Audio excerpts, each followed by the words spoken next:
percorria Jesus ensinando nas sinagogas. É por isso que quando as pessoas me perguntam se devem sair da sinagoga, e a sinagoga hoje em dia, para nós, é aquilo que a gente chama de igreja, é exatamente a mesma coisa. A sinagoga era uma congregação de pessoas que diziam que tinham a mesma fé.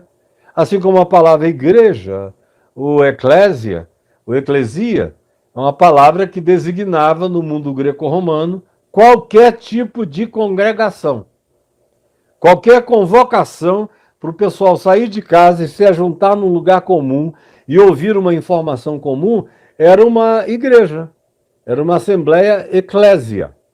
Podia ser o governador, o procônsul, um chamado do prefeito, ou do imperador, ou do rei, de quem quer que fosse. Era uma congregação. Não tem nada mágico nessa expressão. Não veio do céu. Ela nasceu da filologia do desenvolvimento do palavreado humano. Então ele entrava na igreja. O equivalente à sinagoga aqui dos evangelhos são as igrejas de hoje, que se tornaram o maior e mais difícil campo missionário na face da terra. Eu encontro as pessoas que os religiosos dizem que são as mais difíceis, para eles são, porque eles são tão chatos, tão ignorantes, tão toscos, que ninguém quer ouvi-los, tão fanáticos, tão obsessivos, que qualquer um que não seja cheio de muita paciência celestial, não vai parar para ouvi-los. Aí eles dizem que foi o diabo que não deixou o cara ouvir. Não foi. Foi você, o diabo desses caras que para mim não oferecem nenhuma resistência, é você. Não é o diabo espiritual, não. É o teu espírito, que é o diabo, que faz essas pessoas não quererem nem ouvir falar o nome Jesus. Porque está todo corrompido. É um nome que não significa mais nada. É um neon. É uma placa. Não passa disso. É um apelido que serve para qualquer coisa. A sinagoga, portanto, dos dias de Jesus tem o seu equivalente na igreja, que é a sinagoga contemporânea da gente. Aí as pessoas me perguntam, eu devo sair da minha sinagoga? Eu digo não. No dia que a sinagoga sair com você, saia. Mas não procure sair. Fique lá vivendo o evangelho, sendo um testemunho do evangelho, a menos que se torne insuportável. Porque tem gente que chega num ponto de insuportabilidade, é tanta blasfêmia, tanta loucura, tanta maluquice, tanta doideira, tanta insanidade, tanta perversidade, tanto anticristismo, tanto anti-evangelho, que o cara diz, não, se eu continuar aqui eu sou cúmplice, eu não aguento mais. E alguns não suportando saem. Mas enquanto não chegar nesse ponto, fique e testemunhe o evangelho da graça de Deus, faça como Jesus, vá e pregue. Isaías 61, o Espírito do Senhor Deus está sobre mim, pelo que me ungiu, para proclamar o evangelho aos pobres, para abrir os olhos aos cegos, para pôr em liberdade os oprimidos, para trazer libertação a todos os encarcerados, para abrir as cadeias e para anunciar esse ano, essa era, esse tempo, esse aeon da graça de Deus sobre todos os seres humanos. Era isso que ele fazia, e quando não o suportavam, ele saía e já não voltava mais. Mas com ele saíam muitos que diziam, não, isso é o que eu venho procurando a minha vida inteira. É isso que eu buscava aqui, e aqui eu nunca encontrei, provavelmente aqui eu nunca encontrarei. E eram pessoas que passavam a fazer parte desses discípulos, que não eram os apóstolos. E também não eram as multidões.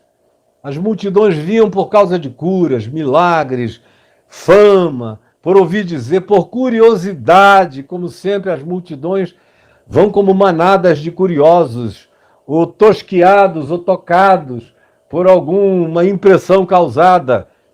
O grupo denso é o dos apóstolos, Depois vem os que aceitam a disciplina, os discípulos, os que começam a aprender o ensino de Jesus, vão crescendo para praticar. E aí, quando ele prega na sinagoga e não é mais aceito na sinagoga, quando é este o caso, ele para de ir e muitos continuam com ele. E o que é que ele faz? Há um gerúndio aqui, ensinando, porque ele não ia para ficar assistindo. Esse gerúndio coloca uma ação contínua. Quando ele ia à sinagoga, não era para ficar tentando aprender com o rabino. Ah, esse rabino. Quando ele ia à sinagoga, era para pregar, ensinando nas sinagogas. E o que é que ele ensinava? A Torá? Ele ensinava o que? A doutrina dos fariseus, a Mishnah? Ele ensinava o quê? Ele ensinava o que ele carregava. O que ele carregava estava para além de Moisés.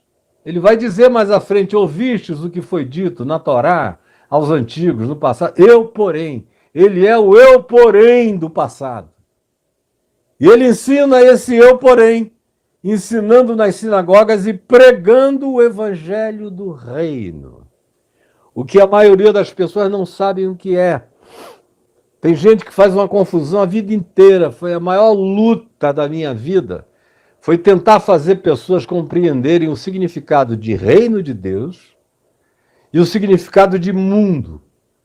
São provavelmente as duas palavras mais confusas, mais carregadas de turbilhão mental na compreensão da maioria dos cristãos.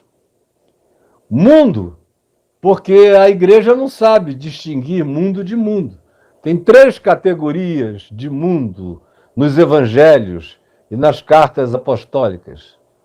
Você tem o primeiro mundo, que é o mundo cosmos, que é a criação, que é o universo, que Deus criou e ama, e que precisa ser amado por mim, que sou discípulo do Criador, que o amo e o sigo como um filho amado.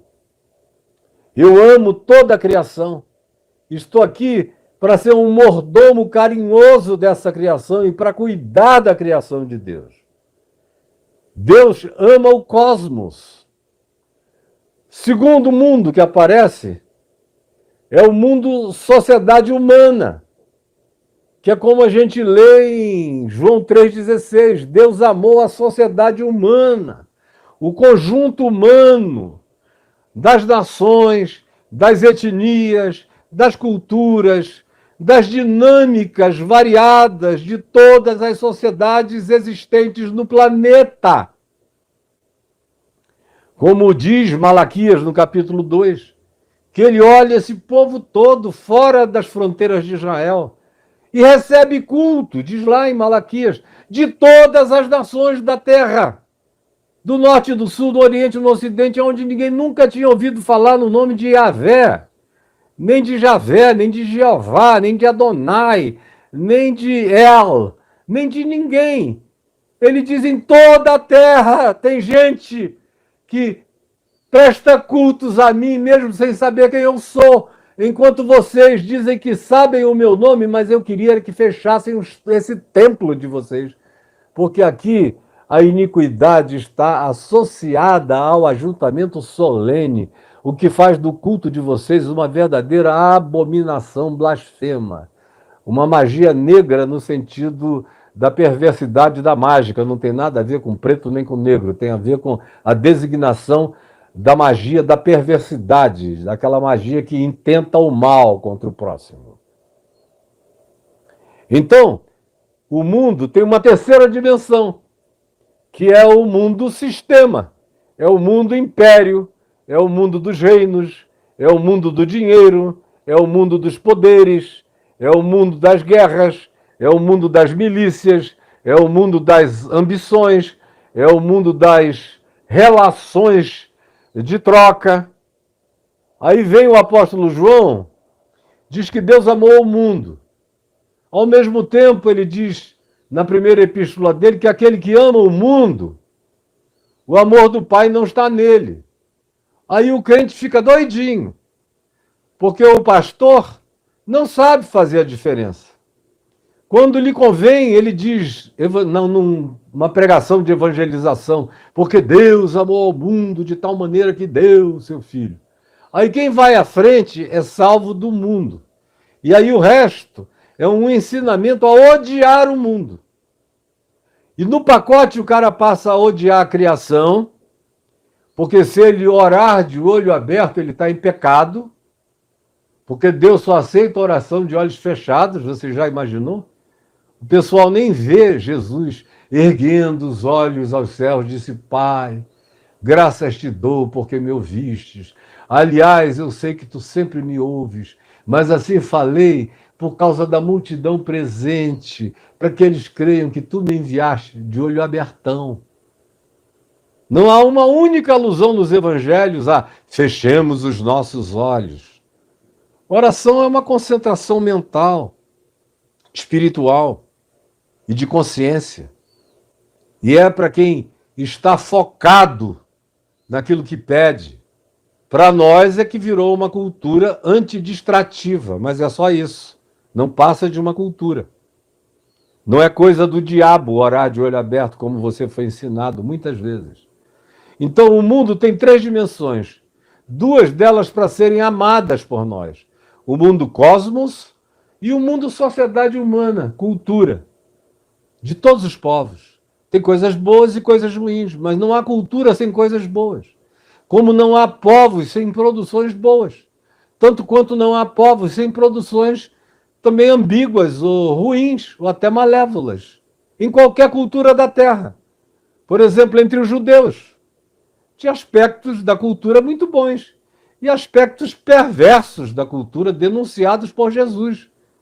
Porque o que eles chamavam de fidelidade ao judaísmo era, de fato, fidelidade a Deus. O que eles chamavam de fidelidade a Deus era fidelidade aos judeus. E Jesus se insurgia contra isso.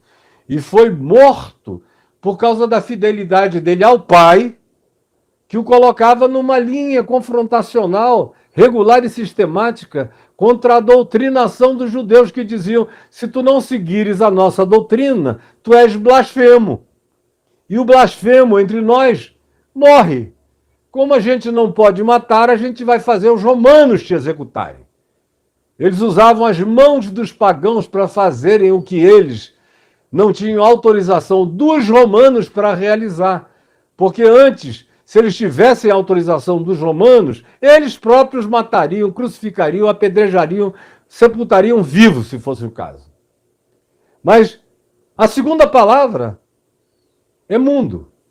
Eu tenho que amar o mundo cosmos, eu tenho que amar o mundo sociedade humana e eu não tenho que amar. João diz que aquele que ama o mundo sistema, o mundo de quanto mais melhor, eu é que tenho que ter tudo, quanto mais eu possuir, mais poder eu terei. Esse mundo sanguessuga, esse mundo onde 2.500 possuem 65% da riqueza do resto do planeta todo que passa fome, esse é um mundo a não ser amado, a não ser querido, a não ser buscado e a não ser imitado. E é justamente esse o mundo que os crentes amam.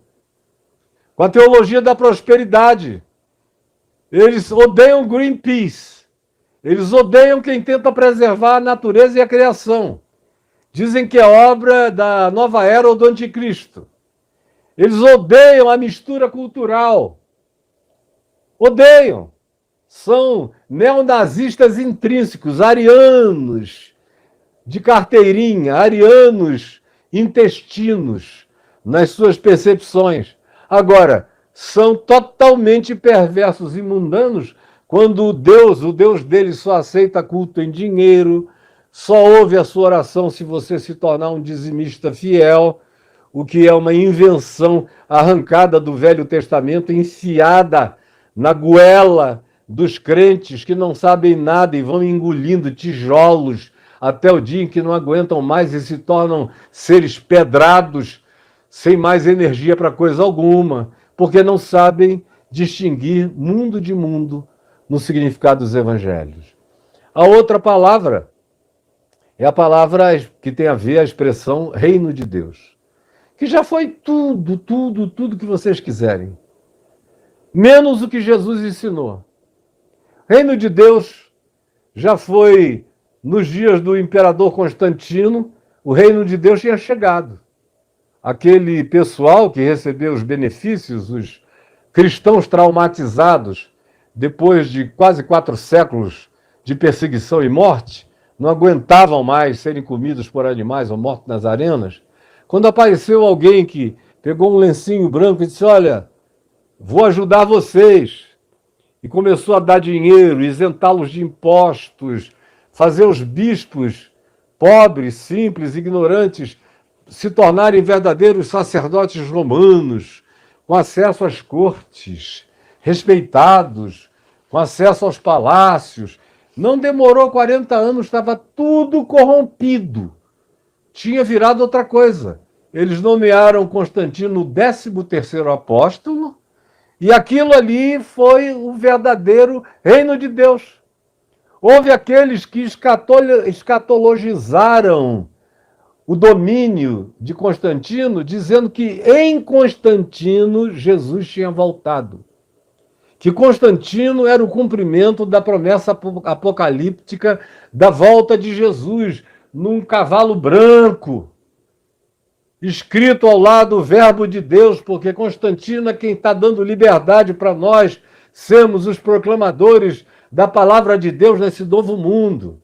Então o reino de Deus já foi a chegada do Império Romano, que se tornou cristão para fins políticos. O reino de Deus já foi todo tipo de dominação de principados europeus que se deixaram levar por interesses políticos e adotaram a fé do cristianismo. Então, para aquele pessoalzinho ali, o reino de Deus tinha chegado. Como se você chegar para um bom protestante de carteirinha, ele vai dizer que nos dias de Calvino, o reino de Deus baixou lá em Genebra, desceu. E houve um período de reino de Deus onde até os juros bancários eram determinados por Calvino, onde não se fazia nada na cidade sem a anuência de Calvino, que era a expressão imediata, circunstancial e geracional do reino de Deus. A mesma coisa aconteceu em todos os outros lugares. Na Inglaterra foi tão assim que o rei da Inglaterra passou a ser a própria expressão do líder da igreja e a expressão do reino de Deus, porque nele havia convergência do poder do reinado monárquico e do poder da igreja, fundidos num homem só, como ainda é até hoje.